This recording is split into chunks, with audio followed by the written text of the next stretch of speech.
तो नहीं, इतनी बड़ी गोली खिलाता,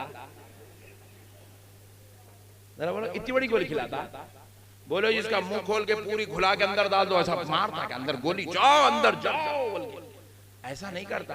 उसका नहीं भी कहते इतनी गोली लिखता हो ना, लिखता नहीं लिखता, इतनी गोली लिखता, पूरे गुर्दे में दर्द हो रहा, बेचैन बेकरार आदमी, इतनी गोली खिलाता गया, कैंसर हो गया आदमी को, लाइलाज मर्द हो गया, इतनी गोली लिख के देता, सुबह एक शाम एक, सुबह एक शाम एक, सुबह पकड़े तो हाथ में नहीं आती, तोले तो तुलती नहीं उन्हें, उतनी गोली रहती।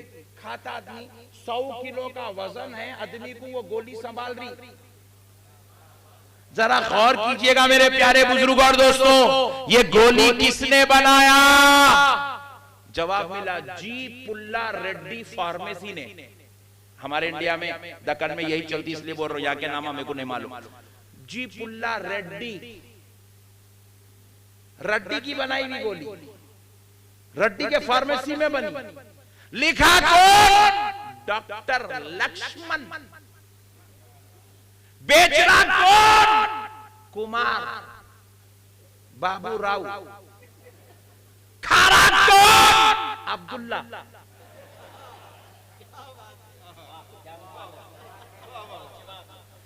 बनाने वाला गैर मुस्लिम, लिखने वाला सजेस्ट करने वाला गैर मुस्लिम, बेचने वाला गैर मुस्लिम, खाने वाला मुसलमान।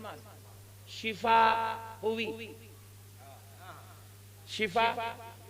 अरे जब गैरों की बनाई हुई गोली पे तेरा यकीन और ईमान है, 3 बजे रात को तेरे को हार्ट आया तो तू सब छोड़ के दवाखाने को भागता, पुल्ला रेड्डी फार्मेसी की गोली खाता, लक्ष्मण से गोली लिखा लेता, बाबूरावगंज से खरीद के खाता, तो तेरे को शिफा होती। तो फिर इस कुरान में तुझे भरोसा क्यों नहीं है? ये कुरान का बेचने वाला अल्लाह, ले आने वाला रूहुल्लाह, लेने वाला रसूलुल्लाह, और लेकर पहुंचकर शिफा पाने वाला अब्दुल्ला। सुभान अल्लाह, सुभान अल्लाह। नारे तकबीर, नारे रिसालत, जमाते अहले सुन्नत। वाह वाह वाह। मेरे प्यारे भाइयों जरा गौर तो करो, जरा गौर करो दोस्तों, ये कुरान शिफा है, शिफा। आज से पढ़ो मेरे भाई, कितना पढ़ते पढ़ो तुम्हारी मर्जी, कितना पढ़ते पढ़ो तुम्हारी मर्जी। पौ पारा पढ़ो, 1 रुकू पढ़ो, 2 रुकू पढ़ो, 2 सफ़े पढ़ो, 1 पारा पढ़ो, आधा पारा पढ़ो, कितना पढ़ते पढ़ो, मगर कुरान पढ़ो, कुरान पढ़ो। कुरान अपने पढ़ने वाले को सिर्फ दुनिया में ही शिफा नहीं दिलाता, बल्कि अपने पढ़ने वाले को आखिरत में बख्शवाता भी है, जन्नत में ले जाता है। कुरान पढ़ने वाले की खब्र में नूर होता है, कुरान पढ़ने वाले का चेहरा नूरानी होता है, कुरान पढ़ने वाला अल्लाह का मुखर्रिब व महबूब होता है। वाह वाह। कुरान की तिलावत करो मेरे प्यारे भाई, जितना आता पढ़ो। एक साहब मजलिस में उठ गए, मौलाना आपकी बात समझ में आ गई, मगर मेरे को कुरान पढ़ना नहीं आता। नो प्रॉब्लम, सीख लो। क्या बात, वाह वाह, बहुत खूब। हर इल्म सीखने की एक उम्र होती है, मगर कुरान सीखने की कोई उम्र नहीं है। बेशक कुरान सीखने की कोई उम्र नहीं है। फिर वो वाले मौलाना मेरे को सीखने का टाइम नहीं है, लोग गम्मत। बंगाल में ऐसा भी मिलता, बोले मौलाना मैं सीखना तो चाहता हूं, सीखने की टाइम नहीं है। तो मैं कहूंगा नो प्रॉब्लम, एक काम कर, जितना भी तुझे टाइम मिल गया वजू कर ले, कुरान खोल ले, खाली उंगलियां फेर ले। वाह वाह वाह, सुभान अल्लाह, सुभान अल्लाह। अगर तेरी ये अदा भी मेरे रब को पसंद आ जाए तो मेरा रब तुझे भी बख्श देगा। जिंदाबाद जिंदाबाद, वाह भाई। जरा उस किताब से मोहब्बत तो करके देख, जरा उसको चाह के तो देख, जरा उसके करीब जाके तो देख, जरा उससे प्यार करके तो देख। एक मौलाना गांव को गए थे खरिये को बयान करने के वास्ते। गांव में 40-50 लोग जमा हुए। मौलाना कुरान की अजमत पे बयान करे, कुरान की अजमत बयान करके मौलाना साहब क्या करे, बोले कि कुरान वो किताब है जिसको जिस मकसद के लिए पढ़ा जाता है उसका मकसद पूरा होता है। बोले मौलाना बोल दिए बयान में, जज्बात में आए बोल दिए, उन्हें सुनने वाले सुन लिए, मगर एक गावंटी बिल्कुल बद्दू बेचारा जिसको ताहरत भी नहीं मालूम, वजू भी नहीं मालूम, नमाज भी नहीं मालूम, अल्लाह ने मालूम, रसूल, उन्हें भी बैठा था, मगर उन्हें अकीदे का पक्का था, भामटा नहीं था, अक्ल के घोड़े नहीं दौड़ाता था, दिल की दुनिया आबाद करके रखा था। क्या बात है, बात सुन लिया, पकड़ लिया, बोले मकसद के लिए पढ़े तो पूरा होता। तो बोले बयान खत्म होने के बाद पूछा मौलाना पूरा पढ़ना जरूरी नहीं, थोड़ा पढ़े तो भी चलता। बोले कुछ भी नहीं, सूरह फातिहा पढ़ ले भी तो बस है, बोले मकसद पूरा हो जाता। बोले अरे बाप रे बाप, ये तो और आसान हो गया। गया दूसरे दिन से कोशिश कर करके एक महीने में खाली सूरह फातिहा सीखा। वाह, खाली सूरह फातिहा सीखा। उन्हें भी बड़ा होशियार आदमी था। तो अब उसका मकसद क्या था मालूम? रोजाना उन्हें इस शहर से उस शहर को काम करने जाता था, तो बीच में दरिया थी, हावड़ा और कलकत्ता के बीच की। क्या बात है, वहां भी वैसी था।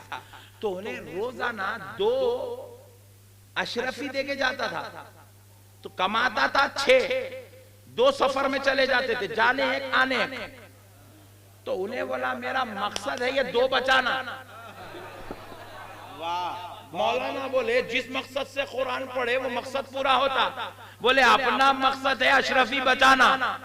यहाँ ठहर गया किनारे, पानी के पास खड़ के सूरह फातिहा पढ़ा, पानी पे ठहर गया, सफर शुरू हो गया, चलने लग रहा है, पानी पे चल रहा है, पानी पे चल रहा है, अल्लाह, वाह वाह, पानी पे चल रहा है। आप हम नहीं चल सकते क्योंकि हमारे दिल पे हमारी अक्ल का गलबा है। हम सोचते ऐसा कैसा होता, वो अक्ल के घोड़े दौड़ाने वाला नहीं, खुदा के कलाम पे यकीन रखने वाला था। वाह वाह वाह, नारे तकबीर, नारे रिसालत, मसलके आला हजरत अल्लामा नक्शबंदी साहब किबला। वाह वाह, इधर से उधर जा रहा, उधर से इधर आ रहा, शुरू होगा सफर। थोड़े दिन के बाद फिर मौलाना आ रहे गांव को बयान करने। इसको मौलाना देखे ने पानी पे से आ रहा। मौलाना बोले इन्हें तो दिख रहा, कश्ती दिख रही नहीं।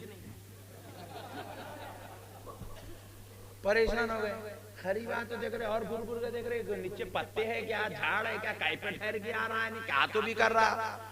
देखे तो पानी पे आ रहा। मौलाना परेशान होके पूछे मियां ये क्या कर रहा? तो बोले मैं क्या कर रहा हूं, आप ही ने तो बताया है। क्या बात है, आप ही ने तो ये फलसफा सिखाया है, आप ही ने तो कुरान का ये मोजेज़ा बताया है। कुरान सिर्फ अपने चाहने वालों के लिए नबी के जमाने में मोजेज़ा था, ऐसा नहीं है। कुरान तो आज भी मोजेज़ा है। बशर्ते कि इसको कोई अपना के तो देखे, बशर्ते कि कोई इसको अपना के तो देखे, इसको पकड़ के तो देखे। खुदा की कसम कुरान शिफा है, कुरान रहमत है मेरे भाई। आज हमको जरूरत है जरा इससे दोस्ती करना। जरा कुछ कितना टाइम है यार, फेसबुक देखते बैठे तो आधा घंटा निकल गया, व्हाट्सएप चेक करे तो 1 घंटा निकल गया, यूट्यूब में घुसे तो 2 घंटे तो पक्के है ही। अभी क्या क्या कुछ निकल गया, वो इंस्टाग्राम निकल गया, ट्विटर निकल गया, वो निकल गया, ये निकल गया, क्या क्या कुछ चल रहा। मेरे प्यारे भाई अपने को इतना सो फजूल वक्त है, भामटे बाता दोस्ता, मरे तो कोई दोस्त नहीं आता। ये दोस्ता तो बहुत खतरनाक हो गए आजकल के। आपका कितना भी अच्छा दोस्त हो, उन्हें वरना चल पट्टे आज बिरयानी खिला, ए जा रहे नहीं होता, कल से उन्हें बात नहीं करता। ऐसा कर, ये दोस्ती सब डुप्लीकेट है। दोस्तियां डुप्लीकेट है, ताल्लुकात डुप्लीकेट है, मामला डुप्लीकेट है। ओरिजिनल अगर कोई चीज है तो अल्लाह की इबादत है, ये ओरिजिनल चीज है। आप यहाँ कुरान पढ़े आज रख दिए, 15 मिनट पढ़े रख दिए, आधा घंटा पढ़े रख दिए, 1 घंटा पढ़े रख दिए। ये खुदा की कसम आज कुरान पढ़ के आप रख दिए, कल कुरान पढ़ के रख दिए, परसों कुरान पढ़ के रख दिए, ये चीज जाने वाली नहीं है। आप 15 साल की उम्र में पढ़े, 70 साल की उम्र में इंतकाल हो गया, उस वक्त ये 15 मिनट की तिलावत खबर में आने वाली है। ये 1 घंटे की तिलावत, हालांकि आप पढ़ के 55 साल हो गए, 55 साल के बाद भी ये तिलावत आपका पीछा छोड़ने वाली, ये खबर में भी आने वाली है, ये महशर में भी आने वाली है। अब मेरे प्यारे दोस्तों जरा ये रहमत भी देखो, ये तो शिफा थी, अब रहमत देखो। कुरान का अल्लाह कह रहा है कुरान रहमत है। कुरान क्या है? हमारे बुजुर्गों के सदके जाए भाई, दुकान की ओपनिंग हुई तो बोले कुरान, फातिहा, फातिहा में हो रहा क्या? कुरान। फातिहा में क्या पढ़ रहे हैं? फातिहा में हदीस नहीं पढ़ते, फातिहा में कोई दीनियात की किताब नहीं पढ़ते, फातिहा में कोई फिक़ही मसले नहीं पढ़ते, फातिहा में कोई अखबार नहीं पढ़ते, फातिहा में कोई मैगजीन नहीं पढ़ते, फातिहा में कुरान मजीद की तिलावत करते। बुजुर्गों ने क्या किया? दुकान की ओपनिंग, कुरान की तिलावत बशक्ल फातिहा, अल्लाह के कलाम की तिलावत। बुजुर्गों ने क्या किया? बच्चा 4 साल 4 महीने 4 दिन का हुआ, बिस्मिल्लाह खानी के नाम पर कुरान की तिलावत। मरहूम इंतकाल कर गया, कुरान की तिलावत। जियारत के नाम पे कुरान की तिलावत, चहलों के नाम पे कुरान की तिलावत। अरे मेरे प्यारे भाइयों, ये क्या सिस्टम है? ये बार बार किसी बहाने से कुरान क्यों पढ़ाया जा रहा है? तो जवाब मिला, रब फरमाता है कुरान की तिलावत रहमत है। कुरान पढ़ने वाला जब कुरान पढ़कर अपने सफर का आगाज करता है, अपने कारोबार का आगाज करता है, अपनी निजी मामलात का आगाज करता है, या अपने मरहूम की खबर की आखिरत की जिंदगी का आगाज करता है, तो जब कुरान की तिलावत इब्तिदा में की जाती है तो उसकी इंतहा तक उस पर अल्लाह की रहमतों का नुज़ूल होता है और वो चीज ज़वाल पजीर होने से महफूज हो जाती है। ज़वाल नहीं आता उस चीज को जिस चीज पर कुरान की तिलावत से आगाज होता है, ज़वाल नहीं आता। अब जरा सोचो मेरे प्यारे भाई, अभी मैं आपको एक बताया, सूरे मुल्क पढ़ के सो गए तो इधर से 40, इधर से 40, इधर से 40 घरों पर अल्लाह की रहमतों का नुज़ूल रात भर हो रहा है। अब जरा सोचो मुसलमानों, जिस घर में हाफिज़े कुरान रहता हो, पढ़ने वाला तो एक बार पढ़ा तो 40-40 घर तक रहमत है। तो अब जिस घर में खुद हाफिज़े कुरान रहता हो, इधर वालिदैन ये कमरे में सो रहे हैं, हाफिज़े कुरान ये कमरे में सो रहा है, बहनें वो कमरे में सो रही है, नाना नानी दादा दादी इधर कमरे में सो रहे हैं, तो सोचो अब अल्लाह की रहमतें माँ बाप पर किस कदर नाजिल हो रही होगी, भाइयों पर क्या अल्लाह के फजल हो रहा होगा, खानदान वालों पर। अरे ये फजल सिर्फ दुनिया में ही नहीं है, बल्कि प्यारे मुस्तफा इरशाद फरमाते हैं, एक हाफिज़े कुरान 10 ऐसे लोगों की शफाअत कराएगा बरोज़े महशर। कितने? 10 ऐसे लोगों की जिनके ऊपर दोज़ख वाजिब हो चुकी है, जिनका दोज़ख में जाना यकीनी है। हाफिज़ कुरान वैसे 10 लोगों की शफाअत कराएगा और कराकर उनको दोज़ख से बचाकर जन्नत में लेकर जाएगा। अब मैं आपसे एक सवाल कर रहा हूं, अब ऐसे 10 लोगों की जब हाफिज़ कुरान शफाअत कराएगा, दीगर और भी लोग हैं, एक रिवायत में 70 की शफाअत कराएगा, एक रिवायत में 700 की शफाअत कराएगा, मगर मैं ये आपको एक पॉइंट समझाना चाह रहा हूं, एटलीस्ट पकड़ लो, कम से कम मिनिमम 10 लोगों को पकड़ लो, ऐसे लोगों की शफाअत कराएगा जिन पे दोज़ख वाजिब हो गई, जिनका दोज़ख में जाना यकीनी है। हाफिज़ कुरान उनकी शफाअत करा के उनको जन्नत में ले जाएगा, तो किसकी कराएगा? पहले वो 10 लोगों का हाफिज़ कुरान किसका इंतखाब करेगा? हाफिज़ कुरान रहता कलकत्ता में, ये हावड़ा में रहता है, तो कलकत्ता वाले को चुन के लाएगा, हैदराबाद वालों को चुन के लाएगा, बोलेंगे नहीं वो मुंबई का एक होना, मेरे को बेंगलुरु का एक, मद्रास का एक, हाँ केरला वाला भी एक होना, एक केरला का दे दो, ऐसा बोलेंगे। ऐसे 10 दोज़खियां होना। हाफिज कुरान पहले अपने घर में देखेंगे, कहीं कोई मेरे खानदान में ऐसा शख्स तो नहीं है जिसके ऊपर दोज़ख वाजिब हो गई है। अल्लाह अकबर। अगर खुदा ना खास्ता हाफिज कुरान को एक ऐसा शख्स मिल गया जो उसके ऊपर वाजिब हो गई दोज़ख, और वो कोई और नहीं उसका दादा है, तो हाफिज कुरान सबसे पहले अपने दादा की बख्शिश करवाएगा, हाफिज कुरान सबसे पहले अपने नाना की बख्शिश कराएगा। खुदा ना खास्ता अल्लाह ना करे अगर हाफिज कुरान का बाप पूरी जिंदगी गुना गुना गुना गुना गुना करके अगर वो जहन्नमी हो गया, तो अब मेरे मुस्तफा के कौल के मुताबिक हाफिज कुरान 10 लोगों की शफात कराएगा, तो उसमें सबसे पहले हाफिज कुरान अपने बाप की शफात कराएगा। अरे अपने बच्चों को हाफिजे कुरान बनाओ, ये जन्नत की जमानत है। जरा जोर से बोलो, ये जन्नत की जमानत है। अपने बच्चों को हाफिजे कुरान बनाओ। और एक बात सुन लो, बाकी के 3 4 2 जो भी बच्चे ना उनको डॉक्टर बना लो, इंजीनियर बना लो, वकील बना लो, एडवोकेट बना लो, हाँ प्राइम मिनिस्टर बना लो, ममता बनर्जी का असिस्टेंट बना लो, मर्जी आपकी, नो प्रॉब्लम। मगर खुदा की कसम एक को तो भी हाफिज कुरान बनाओ। मैं ये बात बार बार क्यों बोल रहा हूं? डॉक्टर के लिए ये बशारत नहीं है कि डॉक्टर अपने बाप को जन्नत में लेके जाएगा। डॉक्टर ही चलेगा तो अल्लाह का शुक्र है, क्योंकि फुगट में डॉक्टर इतने टेस्ट लिख दे रहा, वो डायग्नोस्टिक सेंटर वालों से इसका टाई अप होके 600 का टेस्ट भेजा तो 300 तेरे, 300 मेरे। तो इसलिए डॉक्टर ही जन्नत में गया तो गॉड गिफ्ट। डॉक्टर अपने बाप को कहां से लेके जाएगा? अल्लाह ने कहीं ये बशारत नहीं दी, रसूल अल्लाह ने कहीं ये खुशखबरी नहीं दी, वकील अपने बाप को जन्नत में लेके जाएगा। वकील ही चले गया तो अल्लाह का शुक्र है, क्योंकि उन्हें इतने भयानक केस लड़ रहा पैसों के वास्ते, सच्चे को झूठा, झूठे को सच्चा कर दे रहा। उन्हें जाता नहीं जाता बोल के हैबत हो रही। मैं सब वकीलों की बात नहीं कर रहा हूँ, इक्का दुक्का की बात कर रहा हूँ। कहीं लिख जाके दूसरे वकील साहब को बोल के कहीं कल केसा दला देंगे, वो अलग मुसीबत है।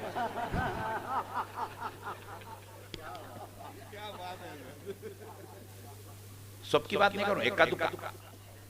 तो प्यारे बुजुर्ग और दोस्तों, पहले मसले को समझो, अल्लाह का वास्ता जरा मसले को समझो। बेटे को डॉक्टर बनाओ, इंजीनियर बनाओ, वकील बनाओ, एडवोकेट बनाओ, आप क्या बनाते बनाओ, जज बनाओ, मगर किसी के लिए जन्नत की बशारत की खुशखबरी, जन्नत की बशारत नहीं है, जन्नत की खुशखबरी नहीं है।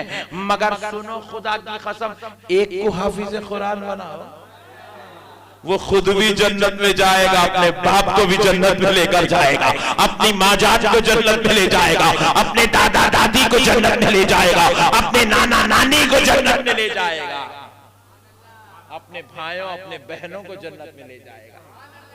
एक को तो रखो। अच्छा, दालो बोल के ऐसा तकरीरा करे तो एक नया करे। हमारे मुसलमान क्या करे मालूम है? 5 बच्चे एक साहब के, उन्होंने क्या करते मालूम? देख लेते सबसे खतरनाक कौन है इसके अंदर, डेंजर पीस, सबसे ज्यादा डेंजर, घर के बाहर जाके लड़ने वाला, मुआ फोड़ लेके आने वाला, लोगों के बुशड़ा फाड़ देने वाला, 8 साल में इतना निकले हुआ पुट्टा है, डाल दो इसको मदरसे में। अरे बाप रे बाप। और अल्लाह करे उन्हें हाफिज नहीं बनना, क्यों पूछो? उन्हें बन गया तो फिर हम लोगों के बुशड़ा फाड़ता। यही छोरा, जब से मैं यही बोला आपको, ऐसा नहीं, बहुत डेंजर के मसले, ये बहुत खतरनाक मसले है ये। तो प्यारे भाइयों, अल्लाह के वास्ते, जो आपका इंटेलिजेंट बेटा है, जिसकी जहनी सलाहियत बेहतरीन है, जो अपने स्कूल लाइफ में सबसे क्लेवर स्टूडेंट है, वैसे बच्चे को लेके आके आप जो है हाफिज कुरान बनाओ, इंशाअल्लाह उन्हें जन्नत में भी जाता, अम्मी अब्बा को लेके भी जाता। बनाएंगे ना इंशाअल्लाह। अब देखो, एक हदीस पाक सुनो, जज्बा पैदा होगा अपनी औलाद को हाफिज कुरान बनाने का, जज्बा पैदा होगा।